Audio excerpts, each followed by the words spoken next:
I'm Joyce Boyardi. I am the coordinator of the Stitch and Sew program here at the Millis Council on Aging.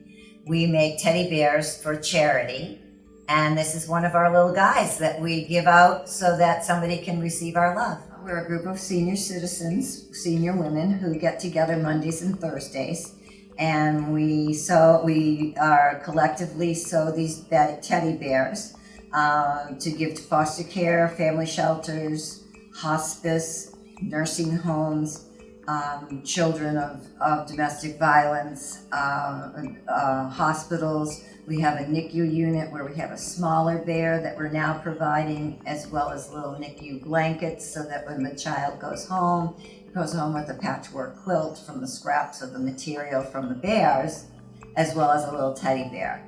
So it's really rewarding, and we've got quite a few facilities with the police, Worcester Police with Project Smile. We've donated about 50 bears to them last week so that they can distribute to children in need. Thomas Upham House in Medfield has received over 100. The family shelter in Medway has received close to 200.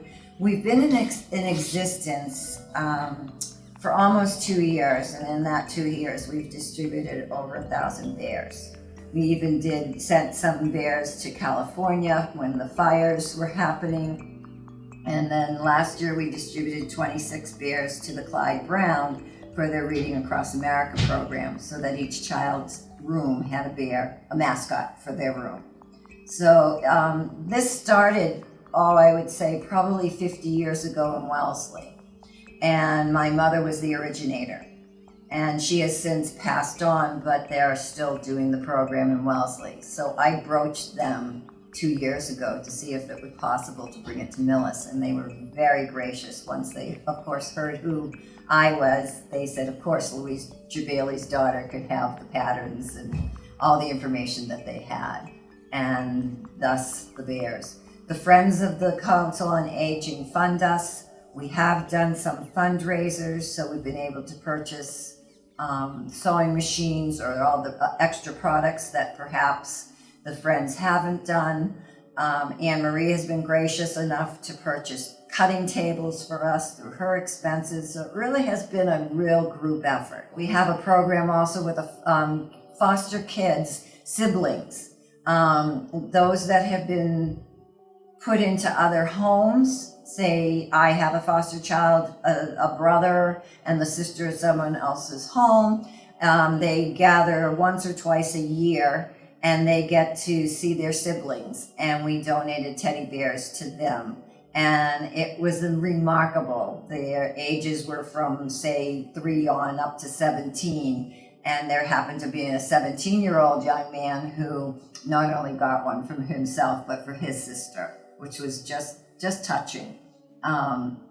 So these bears mean a lot to people. We do memory care, and you can see the delight that the bears bring them. I don't think there's one person that's ever refused a bear or not found joy in them. We're always looking for people who can sew.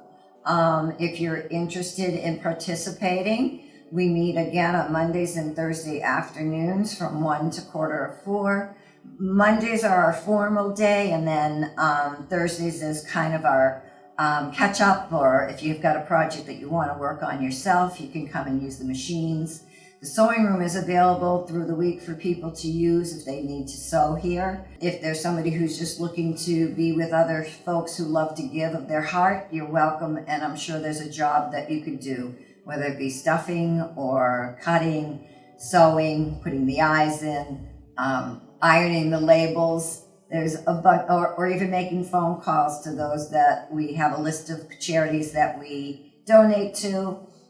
If you want to call them and see if they're in need of more bears, or if you know of a charity that is looking for, that you think would be a good fit for our bears, we would love to hear from you, because we're always looking for places to donate the lovely bears.